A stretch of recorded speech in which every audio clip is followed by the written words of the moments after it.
Where your treasure is, there will your heart be also. God has given us unlimited treasures in His Word. Every time we open it, we can discover a new treasure or admire an old one. What will we find today? Here's Carla Early with Treasure Hunt in the Word.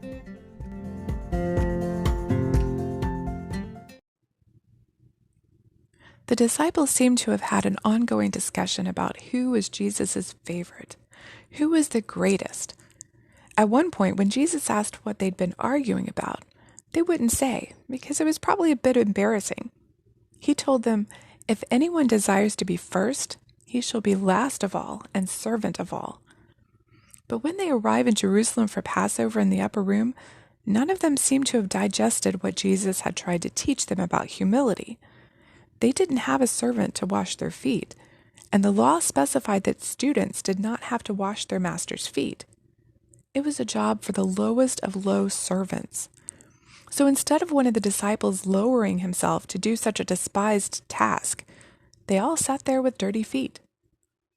So Jesus, their master, one that they had claimed to be the Messiah, the Son of God, the King of Israel, Jesus himself intentionally took off his outer garments, got a towel and some water in a basin, and knelt before them, cleaning each of their feet.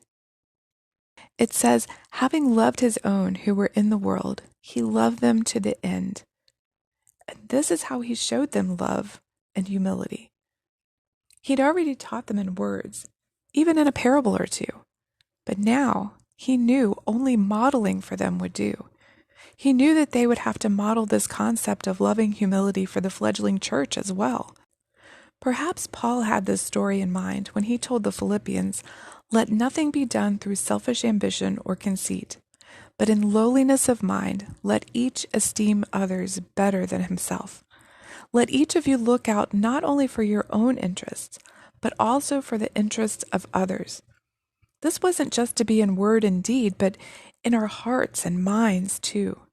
He says, "Let this mind be in you, which was also in Christ Jesus, who being in the form of God didn't consider it robbery to be equal with God, but made himself of no reputation, taking on the form of a bondservant and coming in the likeness of men." Jesus modeled this humility for us just by becoming a man. In the upper room, he demonstrated his servanthood so clearly in washing the disciples' feet. However, he'd been a servant all along, doing his Father's will. And he was about to go even lower, to die as a criminal. Paul continues, "And being found in appearance as a man, he humbled himself and became obedient to the point of death, even the death of the cross." If you're a parent, you can easily understand this type of humility. If your baby has a dirty diaper, you don't go around holding your nose thinking, someone should change that. Of course not.